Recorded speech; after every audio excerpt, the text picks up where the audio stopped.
myself, I'm involved in the stock market and options. And so what she's talking about is amazing. Be sure to check it out. Hey, our host is here. His name is Jarrell Roach. This dude is funny. He's funnier than most people nowadays. And so y'all give it up for my man Jarrell Roach. Come on, man. Come on. All right, man. What's up on the pond? What's up? What's up, Myron? Give it up for Myron and Charles. Come on. No. They brought y'all here. Give it up for Myron and Charles. Let's go. Hey, man. Houston, man, you on the ones and twos. What's up, baby? How you doing, man? Let's give it up for our man, Houston Alexander. Boy, you lay hand and turn the table. Come on now. That's like a lot of my mamas right there, boy. All right, man, I'm so glad to be with y'all. My name is Jarrell Roach, a.k.a. J. Roach, Mr. Hilarious. Hoping it's good to be with y'all. Y'all waving at me real quick. It is so good. I've been on like this crazy tour over this last couple of months, been with people all around the nation, and I'm just glad to be in my hometown, hanging out with some great folks at Own the Pond. Are y'all excited today to learn something, get something for your life? Yeah. Are y'all sure about that? All right, good. Can we do a little chant? We might do it in between every speaker. It's just gonna be On the Pond. Now I want to see if y'all can raise your voice. So he's gonna shout out On the Pond. Hey, On the Pond. Come on. On the pond. Come on. On the pond. Louder. On the pond. Yeah. On the pond. Okay, that's good. I just want to check y'all energy level. I don't want to keep us too long, and I want to get right into some sponsorships, but just know when I'm coming to the stage, we're gonna be shouting On the Pond and having us a little fun. Now before we move on, I want y'all to look at some folks next to y'all. Look at them real quick. Give them a little wink. Don't be looking at me. Look at them. Say, what's up now?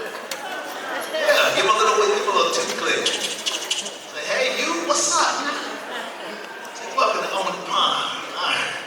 So I just want to give a shout out to some of our sponsors to help make this event possible. Stu's Kitchen, Skill Games of Nebraska, Crossover Church Bridge, Crossover Church, Bridge Church, Racing Sales, Master Realty Group, Black Electric, the Redevelopers, Platinum Sponsorship. Shout outs go to Christ Community, Prairie Meadows, Catholic Charities, Hardy Coffee for helping to provide some of the good goods out there. And then look, if you're taking photos, if you're taking any videos, we want you to use the hashtag #OnThePondSummit22. You can also tag On the Pond at Facebook. And then I'm going to get ready to have our first introduction of our main session speaker. All right, Tony Sanders is in the house. Yeah. And y'all know Tony? Come on, y'all. Yes. Come on.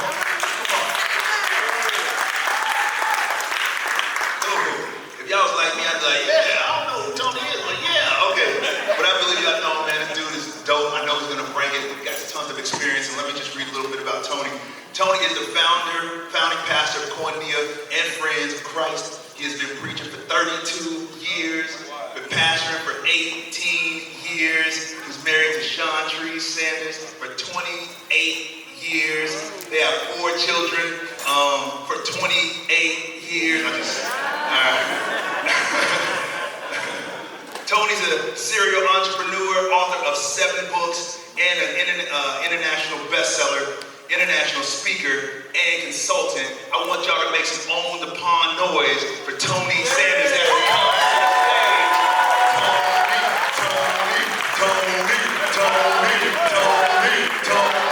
Tony.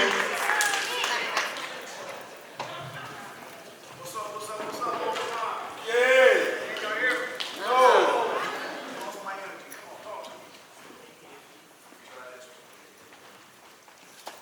All right, what about now? What's good, baby? What's good? How y'all doing? I'm so happy to be here. I'm elated. I'm ecstatic. I appreciate the fact that Myron has invited me. I'm a little intimidated because, you know, the first speaker of the day has a lot of challenges. One, a whole lot of folks still asleep. Y'all woke? I know that. Amen. Second, there's a whole lot of folk haven't showed up. That's right. Third, a lot of folk out there doing the 360. So, you know what I mean? I got to come with it, and I only got a few minutes to do it, so we're going to try to make it do what it do. I'm so happy. I feel like breakdancing. Y'all remember that scene off of Coming to America? Come on, follow me now. Come on. If Houston played Egyptian Lover, I promise you, it may turn into something else.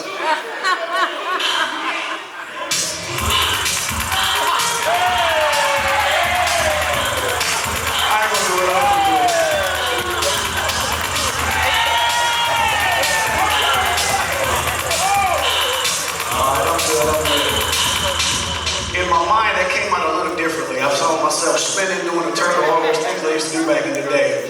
Hey, listen, I want to get right to it because we got some amazing speakers and I don't want to take up too much time. My topic today is focused around this whole thought of toxic charity. Toxic charity. Now, for some of you, that may seem oxymoronic, and it really is in some regards, because when we think about charity, it's always good thoughts, right? We think about benevolence, we think about giving, we think about helping. Your boy got to catch his breath. That took a whole lot out of me just in those 3 seconds. But if we think about the fact that we as Christians, followers of the Most High God, were created to give and we're called to give, then giving is what we're supposed to do. Are y'all with me? God is a giver, is he not? As a matter of fact, God so loved the world, he did what? He gave his only begotten Son. The Bible is filled with instances and occasions and stories. It's replete with occasions where individuals have given and or where God has shown the benefits of giving. It's a challenge that he's given to every last one of us. It's a command. It's who we are. It's what we're supposed to do. And we should enjoy doing it, should we not? But there's a few challenges when it comes to giving, and I want to talk about that in the short time that I have. One, giving should be helpful. Can we agree to that? Yeah. Giving should be heartfelt. Can we agree to that? But what happens when giving becomes hurtful? Is there a such thing that giving can become hurtful? Well, I wouldn't present it if I wasn't able to defend it. It can become hurtful. Yes, something that is intended to be good can turn out to be something that is bad and or even negative. Watch this. Or even toxic. Yeah. Communities all over this country are filled with blighted and broken individuals. And in part it's because things have gone bad, and in some instances it's a direct result of giving. So when we give, which is supposed to be, number one, what? Helpful, and it's supposed to be heartfelt. Let me break it down just a little bit. When it is intended to be helpful, that means someone benefits as a result, right? We're doing it because we want to fill a need. We're doing it because someone can benefit from it. So our giving should be helpful.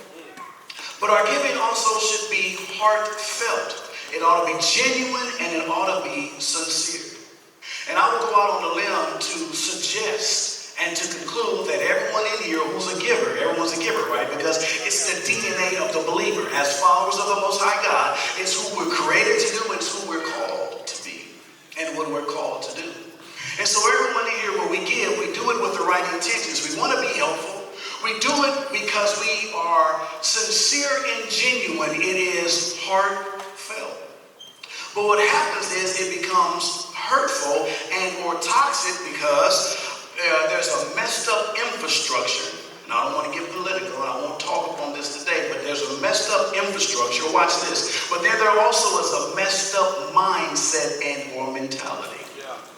The messed up infrastructure, when there's classism and socialism, and when there is the haves and the have-nots, when there are those who are filthy rich and wealthy, and there are those who are dirt poor. You have a divided community. You have a broken mindset and mentality. And so what happens is when we start giving to those who have a broken mindset and mentality, it can become twisted and tainted, and things can go awry, and it produces what we're calling toxic charity. I want to bring some balance to that. I want to suggest some things. We got a wonderful speaker that's going to come up right after me that's going to give some suggestions on how to make things right. But before I leave you, I want to spend a few moments of my time talking about the problem and talking about the solution. So when we talk about it being hurtful, it's hurtful on two ends. One, for the giver and for the recipient. When we talk about the giver, it becomes toxic and becomes hurtful when the giver gives, watch this, with the wrong attitude. If the giver gives with the wrong attitude, they're doing it because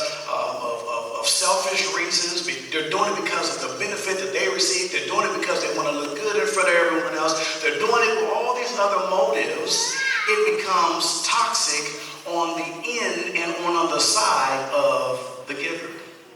It's the wrong attitude. When we give, we ought to be helpful. And we ought to do it being heartfelt, sincere, and genuine.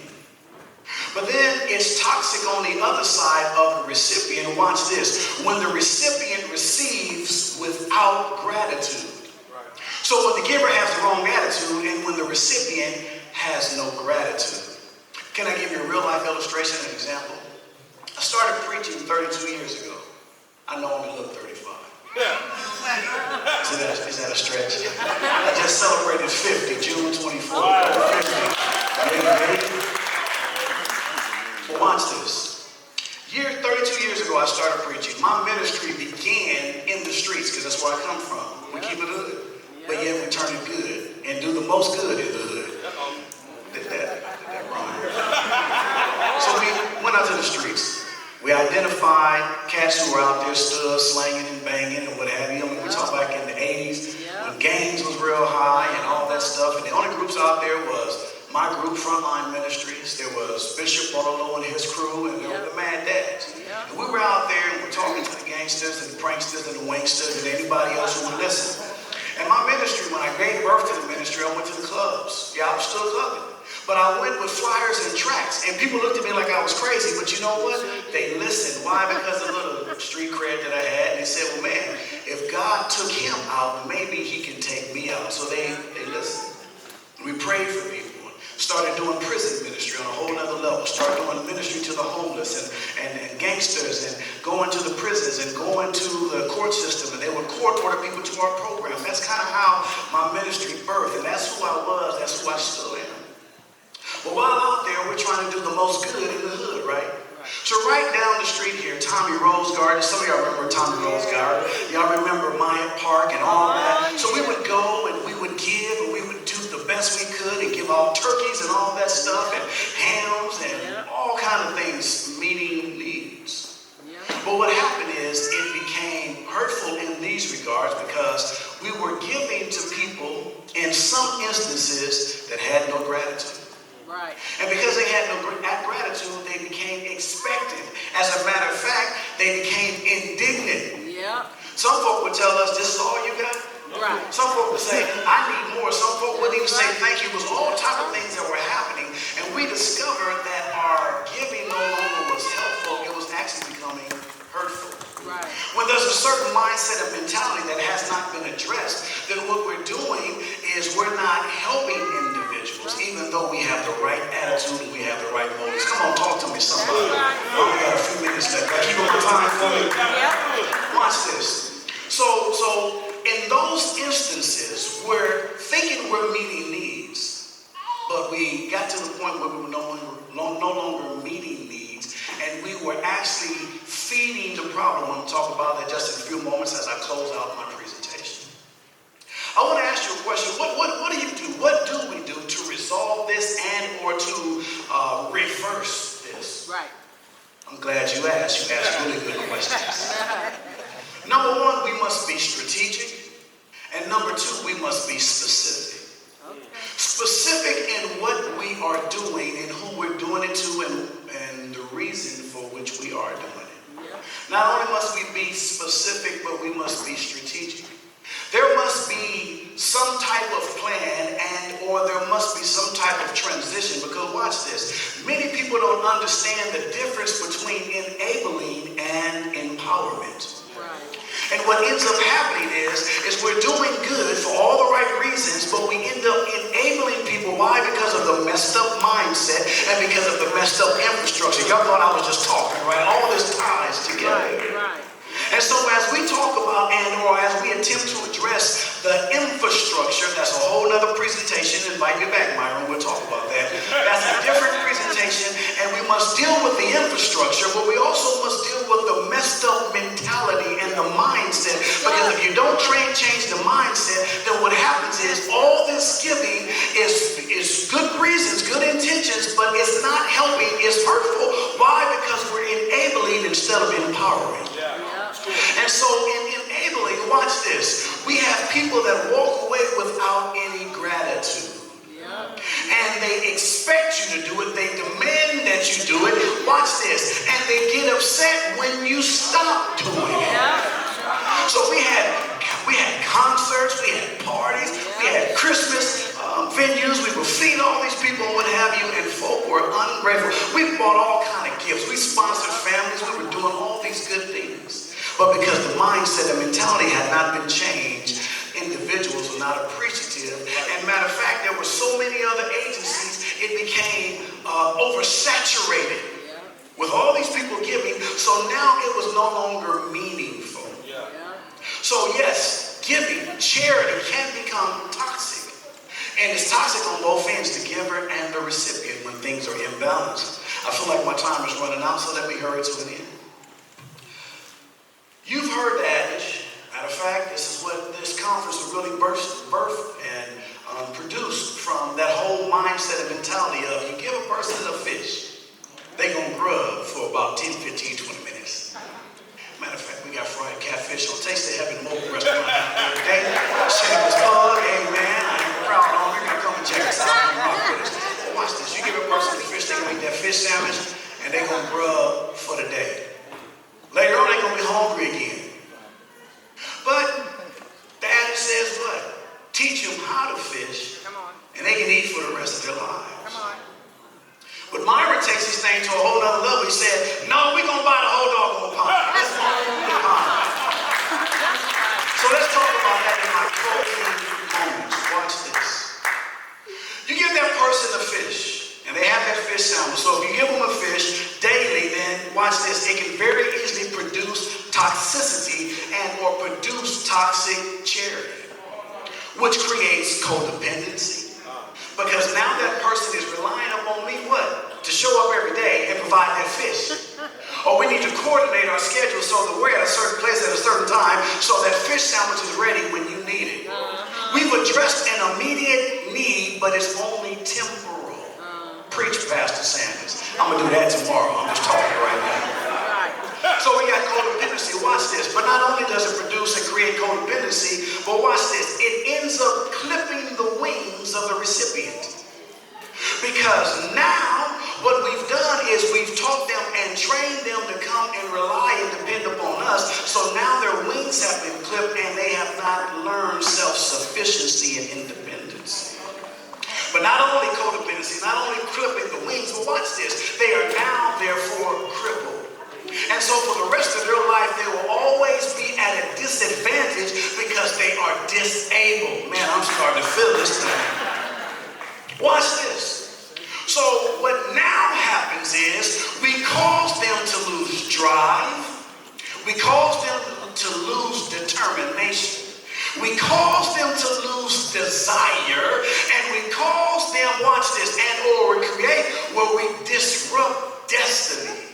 I promise you, I really want to unpack that, but I don't have enough time. So use your creative mind to kind of dissect this, but I'll give it to you one more again. It causes them to lose drive. They don't have that drive to get up in the morning and go get it and put it in. They not only lose that drive, they lose determination. I have no aspirations and or drive in the morning. I have nothing to look forward to. I'm just waiting for that monthly stipend, that handout. But now I have no desire.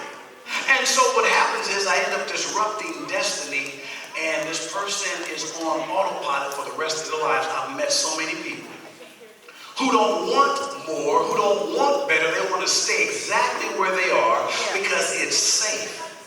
And as a child of the Most High God, God has called us to a higher level. And He's challenging us to do far more. I feel like my time is out, so let me close with this. Watch this. Give a man a fish, he'll eat for that day. There's nothing wrong with benevolence and philanthropy. There's nothing wrong with that. And we ought to do that. But I told you it ought to be specific and it ought to be strategic. So strategically, we ought to be working toward an end. Let me give you a new definition of ministry. Ministry is identifying the need and meeting that need till the need is no longer a need. Talk to me. And so if we address the need to the point that the need is no longer a need, what we've done now is we've moved to the next level. So I've not only given you a fish, but I've taught you how to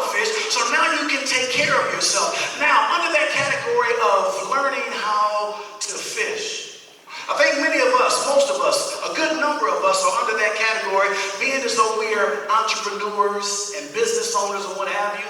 So we know how to take care of ourselves. We're not waiting on someone else's handout. And as a matter of fact, when someone else comes to help, we are looking for a hand up, not a handout. So within the being equipped to fish for ourselves, we're able to take care of ourselves. Wait a minute. At this level, you're either an entrepreneur where you have your own business and you're subcontracting with the ones that own the pond, or you're working for the one that owns the pond. But Myron said, let's take it to a whole other level. Let's find a way. Let's figure out how we can own that pond. In owning the pond, ladies and gentlemen, we are reflective of that 1%. Because they understand the power of real estate. They understand the power of ownership. They understand the power of generational wealth. And so we address this toxic charity by changing our mindset and changing the infrastructure. Messed up infrastructure, messed up mindset. And we empower instead of enable. Before somebody comes and pulls my shirt, I'm going to go back to the table. Matter of fact, we got Houston up here. I ain't trying to tangle with Houston. Y'all see what he did on stage? I ain't trying to do nothing. Listen, so that's my talk today. Hopefully it's been helpful. But if we identify the fact that yes, giving is good and we should give, we just ought to be mindful of the fact that giving done with the wrong intentions and motives, and with all these other things that I just mentioned, we can find ourselves in a bad position, and something that's intended to be good can turn out to be bad. We good, everybody? We good. Y'all ready for the next meeting? My man's gonna come and give that introduction. Let's rock on. Hey, I'm too tired of them Egyptian lovers.